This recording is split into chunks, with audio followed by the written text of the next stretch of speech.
Indian history में कुछ leader सिर्फ रिलीजियस रिफॉर्मर नहीं होते, वो सोसाइटी के स्ट्रक्चर को ही बदल देते। गुरु गोविंद सिंह सिखिज्म के 10th गुरु ऐसे ही एक ट्रांसफॉर्मेशनल फिगर थे जिन्होंने फेथ, इक्वालिटी और रेजिस्टेंस को एक सिंगल फ्रेमवर्क में जोड़ दिया। नमस्कार, मेरा नाम है सुहेल तुर्की, नियोगी आइस में आप सबका स्वागत है। आज हम गुरु गोविंद सिंह के बारे में जानेंगे, उनके हिस्टोरिकल बैकग्राउंड के बारे में जानेंगे और जानने की कोशिश करेंगे कि आखिर किस तरीके से उन्होंने सिखों को यूनाइट किया, किस रिलीजन के बारे में बात करते थे, किस इक्वालिटी के बारे में बात करते हैं, आखिर ऐसा क्या रीजन है कि उनको सोशल रिफॉर्मर भी माना जाता है और विमेन के बारे में उन्होंने क्या बोला।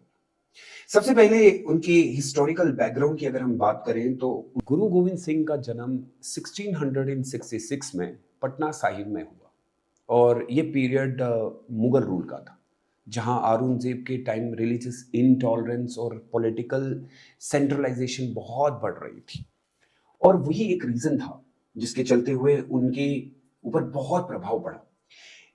अब अगर नोट करें तो क्योंकि ये सन ऑफ गुरु तेज बहादुर के बेटे थे और 1675 में उनको एग्जीक्यूट कर दिया गया बाय डिफेंडिंग रिलीजियस फ्रीडम। इस इंसिडेंट ने गुरु गोविंद सिंह के थॉट प्रोसेस को डीपली शेप किया है। उनके लिए धर्म का मतलब सिर्फ स्पिरिचुअलिटी नहीं था, बल्कि जस्टिस और रेजिस्टेंस था। अब ये याद रखना पड़ेगा आपको। ये शो करता है कि उस समय जब मुगल्स और सिखों के कॉन्फ्लिक्ट चल रहे थे, उस समय बात ये हो रही थी कि religious freedom as a political issue. बस इसी चीज के मकसद को आगे बढ़ के उन्होंने देखा और सबसे इंपॉर्टेंट चीज थी कि उन्होंने इस सारे सिस्टम के अंदर फॉर्मेशन की ऑफ खालसा, बहुत इंपॉर्टेंट है। और इसकी एस्टेब्लिशमेंट होती है 1699।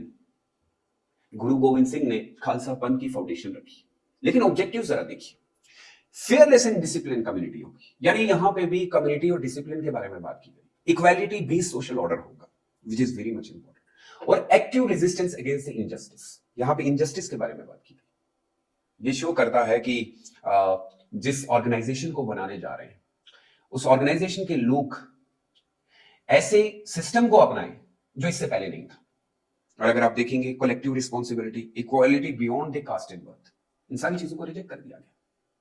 और सबसे इंपॉर्टेंट चीज, द 5 केएस ऑफ द खालसास।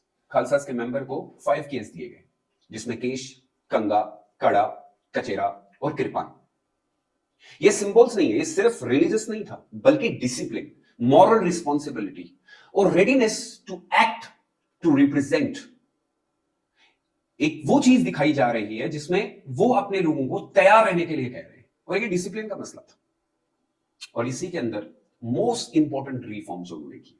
किन किन चीजों के बारे में बात की? सबसे पहले उनके लिए रिजेक्शन, कास्ट को नहीं मानते, और इसलिए नहीं मानते क्योंकि वो समय ऐसा था जब सिर्फ कास्ट को लेकर बातें होती थी।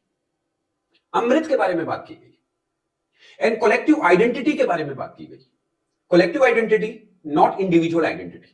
और ये सारी चीजें इसीलिए इंपॉर्टेंट हो जाती हैं। He promoted dignity and respect for the women, बहुत बात की हुई, इसीलिए कहा जाता है। जो मेजर चीजें आप देखेंगे गुरु गोविंद सिंह के बारे में, Khalsa, social reform and military organisation. और सबसे इंपॉर्टेंट चीज कि वुमेन के बारे में उस समय बात करना ही बहुत बड़ी बात थी।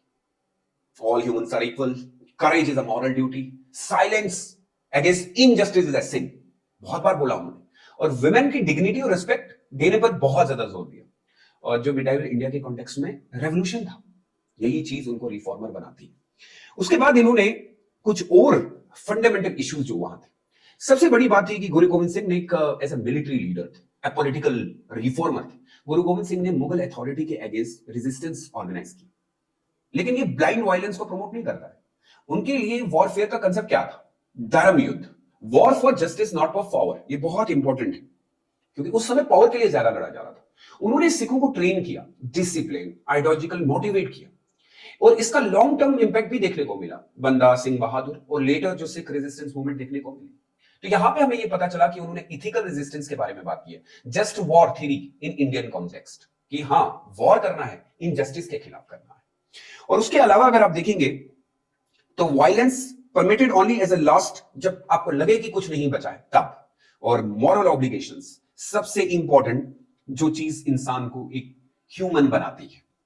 इसके चलते हुए उन्होंने कुछ पॉलिटिकली जो काम किए, एक डिसिप्लिन आइडियोलॉजिकली मोटिवेट किया, और लेटर सिखिज्म जो बने और इतने स्ट्रांग बने, वो इंपैक्ट गुरु गोविंद सिंह जी का। यानी याद रखना है कि गुरु गोविंद सिंह का सबसे इंपॉर्टेंट इंस्टीट्यूशनल डिसीजन था गुरु ग्रंथ साहब इटर्नल गुरु डिक्लेयर करना।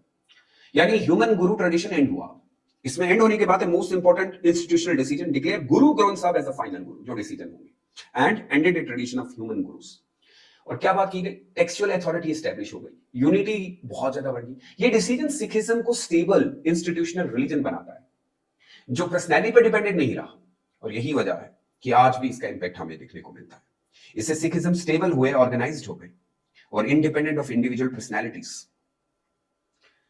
नाउ 1708 में गुरु गोविंद सिंह की डेथ हुई, लेकिन उनके इंपैक्ट कंटिन्यू रहा। वो फिर आप सोशल इक्वालिटी की बात करें, रिलीजियस फ्रीडम की बात करें, ऑर्गेनाइज्ड रेजिस्टेंस की बात करें, और वो आज भी देखने को मिलता है।